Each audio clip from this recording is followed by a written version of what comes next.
Bonsoir à tous, vous êtes sur Monaco Info, soyez les bienvenus dans cette édition spéciale consacrée à la Journée nationale de Monaco, à l'exposition universelle d'Osaka au Japon. Nous allons revivre ensemble cet événement exceptionnel avec nos équipes sur place et la délégation monégasque. Nous vous proposerons une visite guidée du pavillon Monaco en immersion avec ces jeunes équipes et la délégation monégasque, dont le prince Albert II que vous entendrez. Vous découvrirez également les curiosités des pavillons voisins et d'autres surprises. Et puis nous recevrons en invité 3 acteurs de cet événement. Mireille Martini, commissaire général du pavillon Monaco, le major Olivier Dréan, chef d'orchestre des Carabiniers du Prince, et Mimosa Koike, la danseuse japonaise des ballets de Monte-Carlo. Tout un programme, bienvenue à tous. Sur l'île artificielle de Yumeshima, l'exposition universelle d'Osaka célébrait donc ce samedi la Journée nationale de Monaco, un événement pour lequel le prince Albert II a fait le déplacement, accompagné d'une forte délégation officielle et d'ambassadeurs culturels de la principauté. Retour en images sur cette journée avec notre envoyé spécial sur place, Bastien Bory.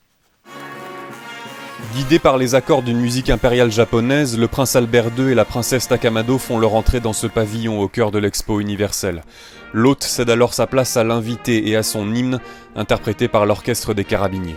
Sous le regard de centaines de visiteurs venus assister à la cérémonie, le prince Albert II dévoile ensuite la mission de la principauté lors de cette expo, celle de défendre une société plus responsable et un environnement plus durable au travers d'actions mises en évidence ici, dans ce pavillon monégasque. Une visite complète des différentes expositions à l'issue de laquelle la ville d'Osaka se voit offrir cet olivier en arrière-plan qui sera replanté sur le site de l'expo Osaka 1970 une fois l'édition de 2025 terminée. Après 20 ans de relations diplomatiques entre les deux États, Monaco prendra un peu plus racine au pays du soleil levant. Je suis très heureux d'abord du succès de ce pavillon qui, les organisateurs me l'ont souligné, est parmi un des pavillons les plus visités. On sent qu'il y a vraiment un très bel engouement. Comme vous avez vu le nombre de visiteurs qu'il y a. C'est une expo qui a déjà accueilli plus de 9 millions de visiteurs et la principauté approche petit à petit du million de visiteurs dans son pavillon. Donc c'est un très beau succès, c'est un très beau symbole, je crois, des relations entre la principauté et le Japon. On va célébrer l'année prochaine les 20 ans des relations diplomatiques entre la principauté et le Japon. Donc voilà, je pense que ce pavillon est un excellent ambassadeur de la principauté, mais une excellente illustration des liens qui unissent nos deux pays. Donc je suis très heureux que Son Altesse la princesse Takamado ait pu nous accompagner pendant cette journée nationale ici à Osaka. Membre de la famille impériale, la princesse Takamado escorte ensuite le prince souverain dans un pavillon japonais d'inspiration technologique, avant une visite du pavillon de l'Arabie Saoudite, hôte de la prochaine Expo universelle 2030. Puis, c'est au tour de l'orchestre des Carabiniers et des ballets de Monte-Carlo de faire salle comble, au terme d'une longue journée nationale aux accents d'aventure collective.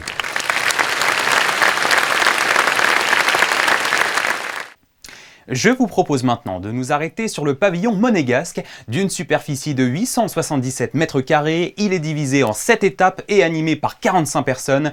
Il aura nécessité 2 ans de préparation en amont depuis le dépôt du dossier de conception par le gouvernement princier. Alors forcément, nous nous sommes demandé ce qu'en pensent les visiteurs qui découvrent le pavillon aujourd'hui. Voici une petite visite guidée du pavillon et les réactions des curieux présents. Le service d'ordre japonais ne s'attendait peut-être pas à être réquisitionné quotidiennement pour réguler les files d'attente au pavillon monégasque. Pourtant, 550 000 personnes en ont franchi les portes depuis l'ouverture il y a 2 mois. Première étape de la visite, une exposition interactive permettant aux intéressés de prendre le contrôle d'un film projeté devant eux, présentant les principaux lieux de Monaco. Au-dessus, la mezzanine et ses jumelles pour une vue plus immersive dans les entrailles de la principauté. Au 3e étage, les caves de l'hôtel de Paris, fondé en 1863, ont exporté une partie de leurs cartes sur l'archipel nippon pour une dégustation soit dans ce salon loin du tumulte de l'expo, soit en terrasse au 4e étage. De quoi délier les langues des Japonais d'ordinaire plutôt taciturnes.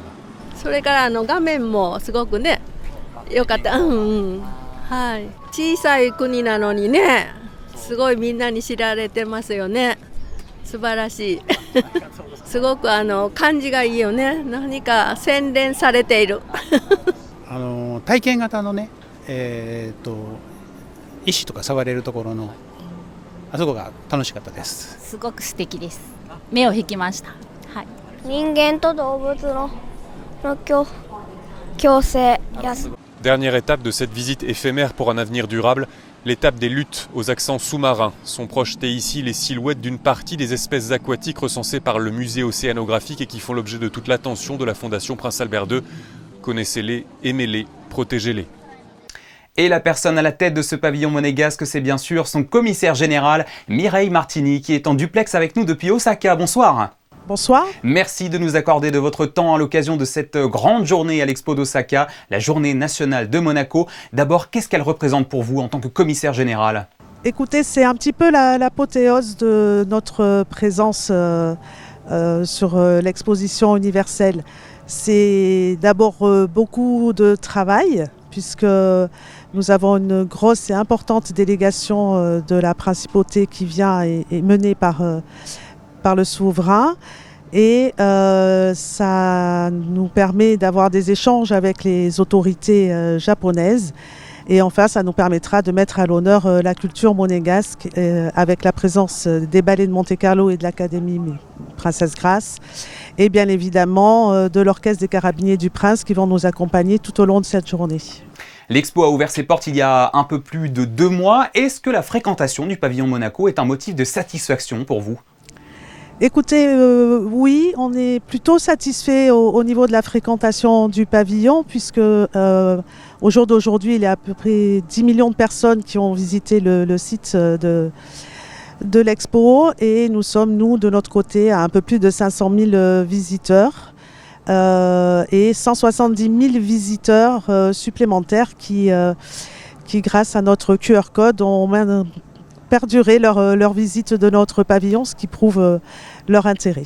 Est-ce qu'il y a une particularité sur ces installations qui permet de faire une visite sans y être, une visite virtuelle ? Tout à fait.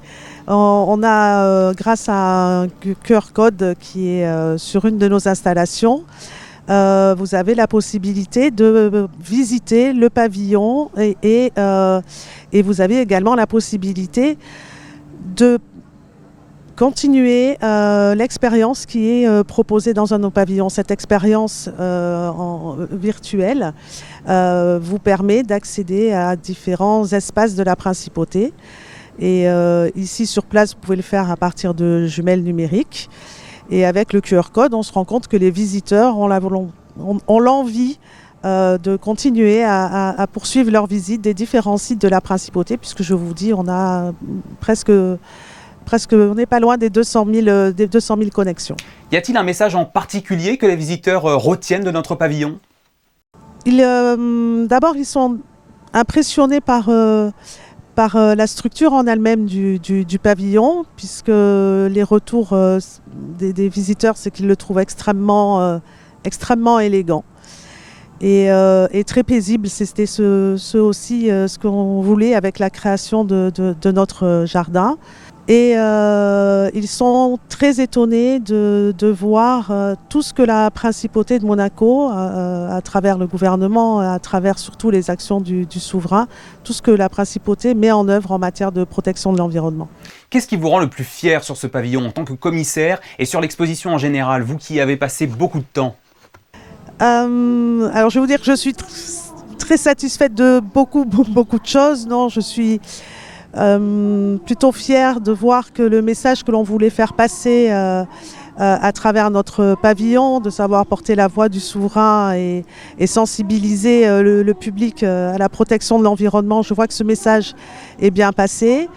Je suis extrêmement contente des relations que l'on peut avoir avec le public. On a vraiment beaucoup d'interactions. Il y a un côté très diplomatique aussi, puisque je rencontre très souvent les commissaires des autres pavillons, des autres pays, donc c'est important. Après, donc, je vous dirais, oui, c'est un petit peu un tout. Je suis fière voilà, je suis fière de ce qu'on a réussi à faire. Je pense que répond aux attentes des autorités qui nous ont confié ce projet. Et je suis aussi très fière, par contre, oui, des équipes de Monaco, des jeunes qui sont partis avec nous. Ils sont super impliqués, dynamiques et ils forment une super équipe. Et eux, oui, j'en suis très fière. Et justement, dans les coulisses de ce pavillon monégasque, nous l'avons rappelé au début de ce journal, ce sont 45 personnes au total qui travaillent ensemble chaque jour pour transmettre les messages de la principauté en matière d'innovation et d'environnement. La plupart sont des jeunes, vous l'avez dit, en fin d'études. Ils ont partagé leur premier retour d'expérience à Bastien-Bory, 2 mois après l'ouverture de l'expo. Nous allons tout de suite les écouter. Merci infiniment Mireille Martini d'avoir été notre invitée ce soir. Merci à vous. Quelques heures avant le début de la journée nationale monégasque, ce sont 877 mètres carrés qu'il faut draper aux couleurs de la principauté. Théo Bortelin fait partie des 45 membres du personnel du pavillon, il est l'un des 13 monégasques et il se sent ici un peu comme chez lui. Il y a du contact, ça c'est un truc où moi j'avais peur en tant que technicien de souvent être en back-office ou dans ma salle de réparation. Et non, en fait je peux vraiment être souvent dehors, parler avec les guides, que ce soit monégasques ou japonais, quand il y a des délégations, pouvoir être autour pour surveiller, qu'il n'y ait pas non plus de problème. Donc voilà, il y a du contact social et le jardin me permet vraiment aussi de me détendre et de penser à la maison, d'avoir ce côté un peu nostalgique déjà du retour. J'en suis un peu fier, non pas que ce soit du chauvinisme ou quoi que ce soit, mais il se distingue pas mal par rapport à d'autres pavillons, que ce soit déjà avec ses terrasses. Il est divisé en plusieurs pavillons, dans le sens où en soi, on n'est pas juste dans un endroit enfermé. On a des jardins, ce qui n'est pas le cas de tous les autres pavillons. 6 mois de vie commune et de travail en équipe à 10 000 km de Monaco pour des jeunes qui découvrent un nouveau pays, tout en ayant à cœur de montrer avec ce pavillon les meilleurs atours du leur. Beaucoup de pavillons sont un seul bloc. Nous, on a plusieurs petits bâtiments, donc ça, ils apprécient énormément le fait que ce soit aéré, que tout le monde puisse y rentrer quand ils veulent. Et puis, il y a également les caves de l'Hôtel de Paris qui attirent énormément de monde, que ce soit les visiteurs ou même les autres délégations. Les sommeliers de l'Hôtel de Paris ont élaboré une carte en fonction des goûts des Japonais, parce qu'il faut savoir qu'ils n'ont pas forcément les mêmes goûts que nous en termes de vin. Ils sont peut-être plus sensibles au vin blanc, et après au niveau des vins rouges, ils sont assez amateurs de grands crus, on va dire. Et en termes de quantité de vin ingurgité, il y en a, si je puis dire, qui ont une sacrée descente. Un succès qui repose aussi sur la présence d'une vingtaine de Japonais au sein du personnel du pavillon, peut-être la clé de la réussite pour un pays de 2 km² seulement, mais qui attire 5% du visitorat total de cette expo d'Osaka. Vous l'avez vu au début de ce journal, d'autres monégasques étaient aussi présents au Japon pour représenter la principauté lors de cette journée nationale. Les Carabiniers du Prince, musiciens de l'orchestre, ils ont offert un concert. À cette occasion, notre deuxième invité de la soirée est leur chef, le major Olivier Dréan. Bonsoir. Bonsoir. Major, que représente aujourd'hui pour le chef d'orchestre que vous êtes de se produire sur l'événement d'ampleur qu'est l'exposition universelle d'Osaka ? Ça représente avant tout un énorme challenge, mais aussi une énorme fierté. C'est une mission exceptionnelle qui nous est confiée et nous allons tout faire pour la mener à bien. Qu'avez-vous ressenti lorsque vous avez appris que l'orchestre se produirait lors de cette journée nationale ? Alors le premier sentiment peut-être beaucoup d'excitation parce que la découverte d'une mission tout à fait hors norme, on change de continent, on aborde une culture y compris musicale complètement différente, donc un challenge fantastique. Mais après l'excitation, la réflexion et le travail de recherche pour essayer de mener cette mission le mieux possible. Et j'imagine qu'à cet effet, vous avez adapté le répertoire habituel de l'orchestre. Vous avez imaginé quelque chose de particulier pour cet événement ? Oui, tout à fait. La première phase de recherche a été d'écouter énormément de musique japonaise, d'essayer de voir quelle était la tendance locale, pour à la fois apporter notre répertoire traditionnel monégasque, leur faire découvrir ce qui pour eux est exotique, mais aussi pour avoir la possibilité de leur faire un petit clin d'œil, de jouer à notre façon leurs musiques les plus populaires, les plus célèbres. Et il me semble que ce n'est pas la première fois que l'orchestre se produit pour la journée nationale monégasque d'une exposition universelle. Il y en a eu plusieurs. Oui, plusieurs fois, plusieurs reprises. Moi, je ne me souviens que des 2 dernières pour y avoir participé, donc Dubaï et Milan. Mais je sais que mon prédécesseur avait fait Saragosse. Donc ce n'est pas une première, non. C'est une tradition, on pourrait dire presque. Alors oui, une tradition, je ne sais pas. mon successeur ou mes successeurs en parleront, savoir si on arrive à tenir ce challenge magnifique sur une décade supplémentaire. Vous l'avez dit, l'orchestre des Carabiniers s'est déjà déplacé dans plusieurs pays, mais s'était-il déjà produit au Japon? Non, c'est la première fois au Japon, c'est la première fois en Asie. Ah, première fois en Asie, très bien. Et alors, une question un peu plus technique, est-ce qu'un si long déplacement peut avoir des incidences sur les instruments? Disons qu'une fois sur place, ça ne va pas changer grand-chose parce que nous n'avons pas de cordes, de violon, de violoncelle, de choses comme ça, donc des instruments en bois qui sont plus sujets au changement de température, au taux d'humidité ambiant, etc. Avec nos cuivres, trompettes, saxophones, trombones, nous sommes un peu passe-partout. C'est aussi l'intérêt d'un orchestre militaire de pouvoir jouer en toutes circonstances.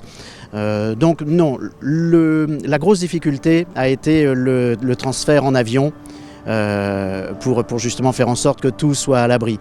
Mais une fois sur place, pas d'incidence particulière.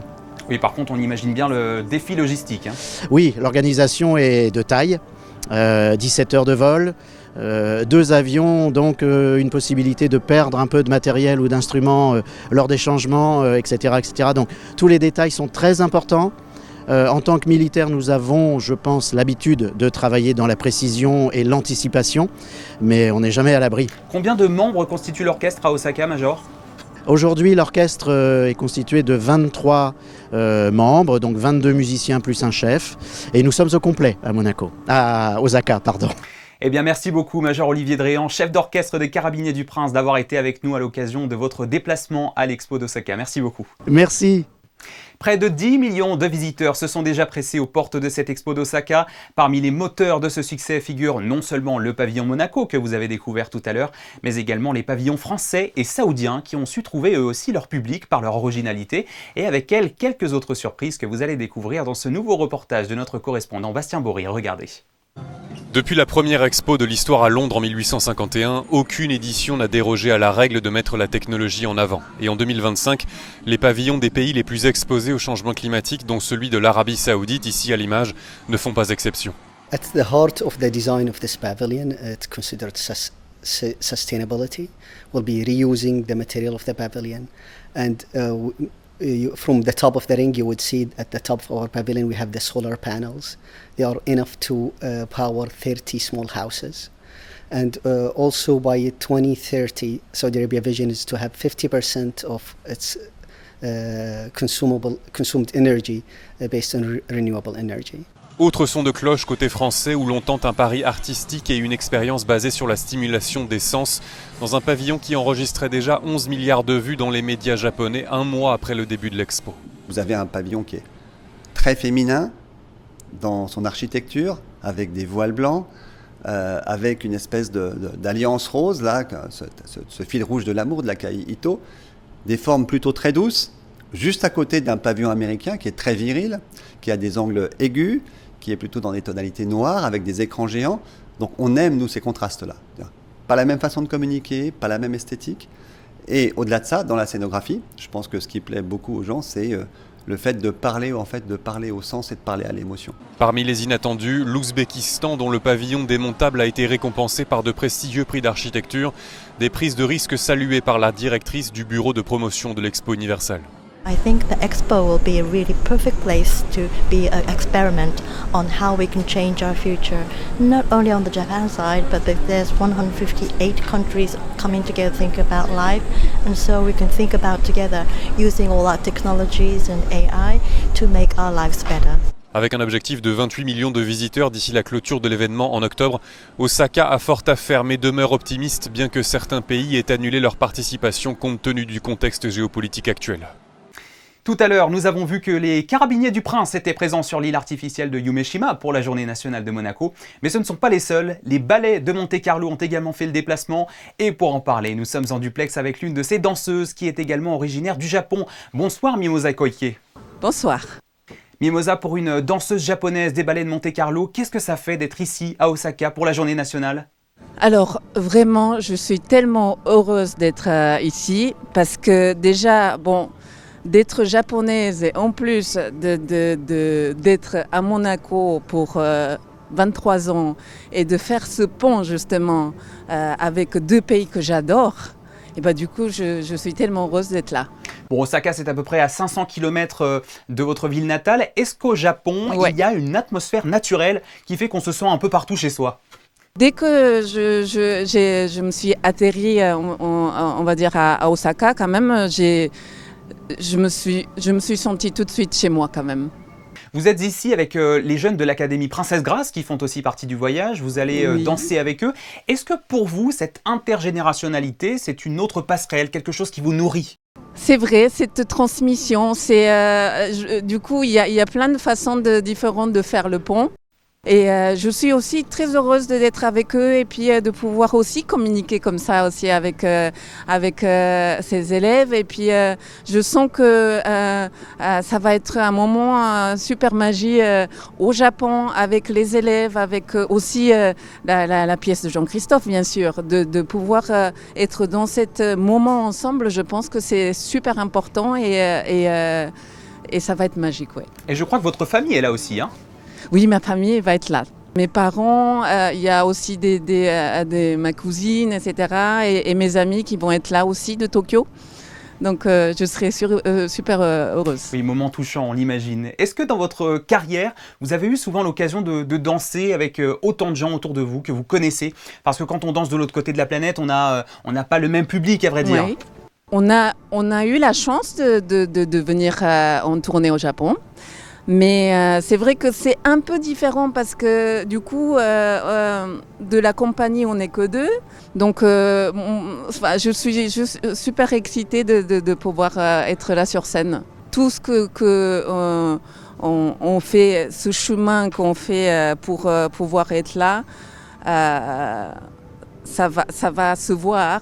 Et je pense que c'est ça qu'on aimerait aussi transmettre. Merci beaucoup Mimosa Koike, danseuse japonaise des ballets de Monte-Carlo, de nous avoir livré votre témoignage. Merci à vous. Merci.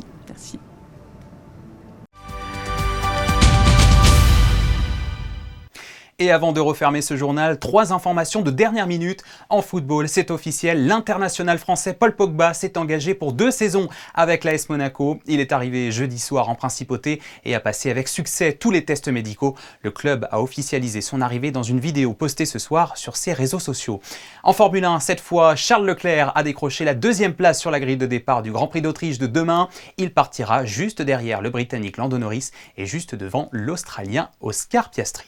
Et enfin, tout autre chose, le Monaco Convention Bureau, en clair l'activité congrès de la direction du tourisme de la Principauté, vient de remporter le prix du Best Convention Bureau lors des MySbook Awards 2025, une distinction qui relève l'excellence de la destination en termes de marketing, durabilité et innovation. Voilà, c'est la fin de cette édition spéciale consacrée à cette journée nationale monégasque exceptionnelle à l'exposition universelle d'Osaka au Japon. Nous y reviendrons encore davantage dans notre prochaine édition. Je vous laisse justement sur les images de cette journée capturée par notre photographe sur place Stéphane Dana. Juste après, vous avez rendez-vous avec Sarine Kari pour les prévisions météo. Quant à moi, j'aurai le plaisir de vous retrouver demain pour votre édition dominicale. Excellente soirée sur Monaco Info et à demain, 18h30.